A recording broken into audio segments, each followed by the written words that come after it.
Good afternoon, dear students. Welcome back to my channel. It's been a very long time I have not recorded videos. I was very busy with some other work.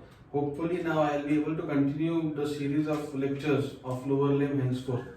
Today I will talk about a very important topic, clinically also and from exam point of view also, the femoral triangle. I have drawn the femoral triangle for you here on the board. I hope you can see this.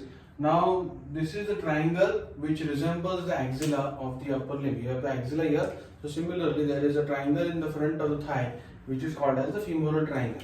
Now as we have discussed few topics in the upper limb, and there we have discussed that any triangle, any fossa, you have to discuss that under 4 points, that is boundaries, roof, floor, contents. Okay, so these are the main 4 points that we are going to discuss this triangle also upon.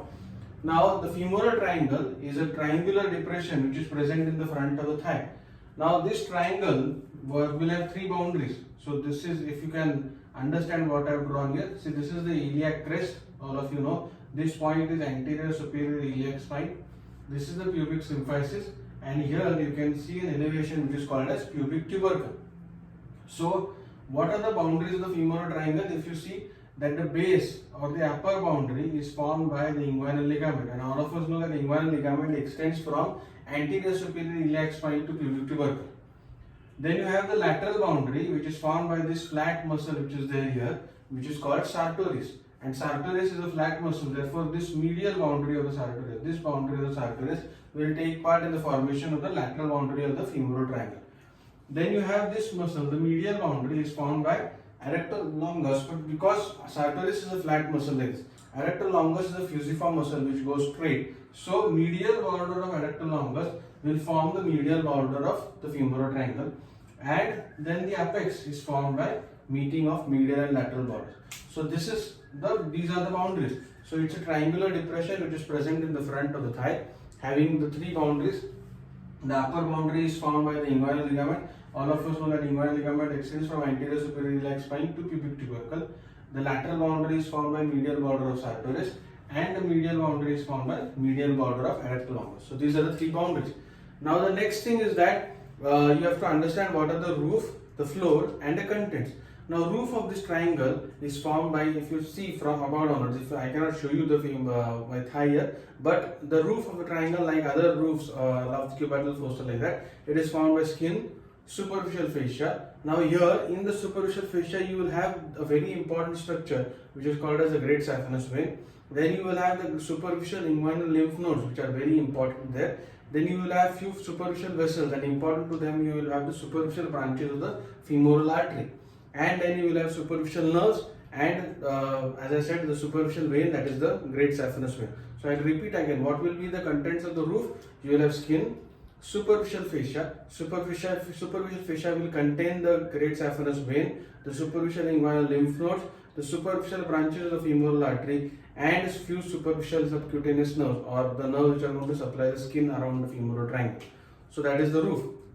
Now the floor of the triangle is formed by 4 muscles, and you can remember those 4 muscles by a mnemonic, that is A, P, P, I.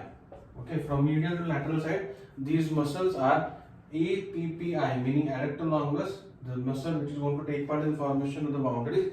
Also it will take part in the formation of the floor. Erector longus, pectineus, psoas major, and iliacus. So A, P, P, I are the 4 muscles which are going to form the floor of the femoral triangle.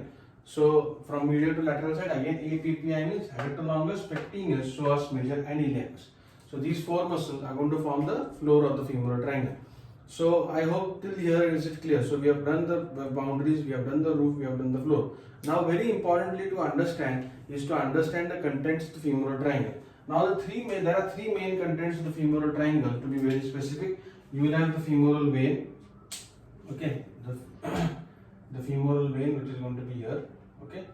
Then you will have the femoral artery which is lateral to the femoral vein, and then you will have, I don't have a yellow color chalk but try to understand with this, and then you will have the femoral nerve which goes like this, okay. So the main contents of the femoral triangle will be the femoral vein here, VAN, from medial to lateral side.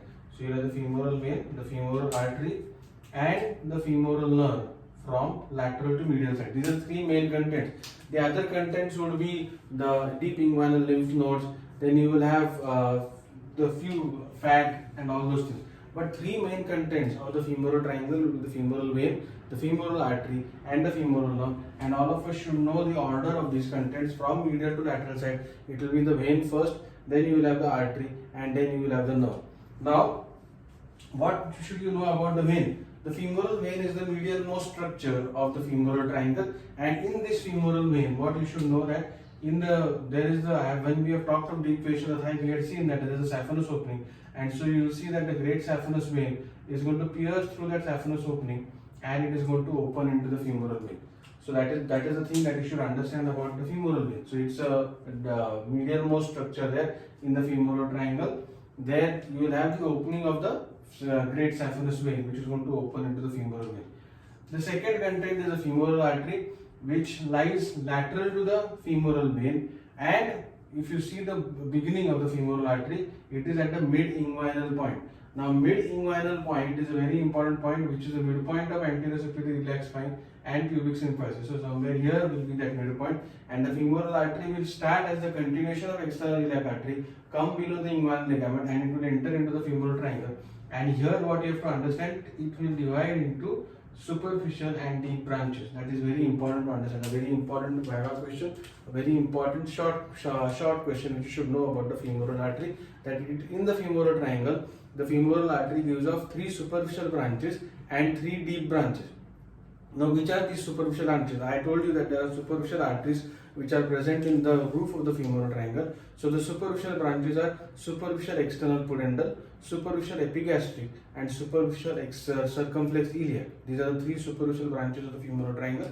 The deep branches are deep external pudendal, profunda femoris, and muscular branches. Okay, so that you should know about the femoral artery.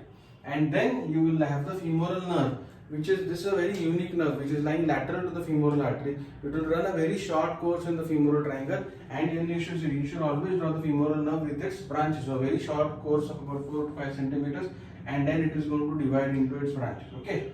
Now, what you have to understand very, very importantly is that the 2 vessels which you can see here, the femoral vein and the femoral artery, are covered by a sheath of fascia which is called as the femoral sheath. Okay, and this is a fascia which is going to extend from the layers of the abdominal muscles, and it is going to extend down into the thigh, and it is going to cover the femoral vessels. Please understand that femoral vein and femoral artery will be inside the femoral sheath. Femoral nerve will not lie in the femoral sheath, it lies outside the femoral sheath. Okay, now I don't want to mix femoral sheath and femoral triangle in one video. I will talk about femoral sheath and femoral canal, which are parts of the femoral sheath tomorrow in the next video, whenever I make the next video. Hopefully I should be able to make it tomorrow. So with this much that you should understand that this is the basics of the anatomy of the femoral triangle. Okay, now if you learn what are the important anatomies of the femoral triangle, that I will discuss when we will discuss about the femoral sheath and about the femoral canal, when we are going to discuss it in the next video. So remember that when you are talking about the femoral triangle, if femoral triangle is only asked as a 5-mark question, this much is enough. You can just add that there is a femoral sheath which is going to be there, and details of the femoral sheath, because femoral sheath separately can be asked as a short note. So we'll discuss that in the next video. I really request all of you to please like the video, watch the video till the end, like the video and subscribe to my channel. Okay, thank you.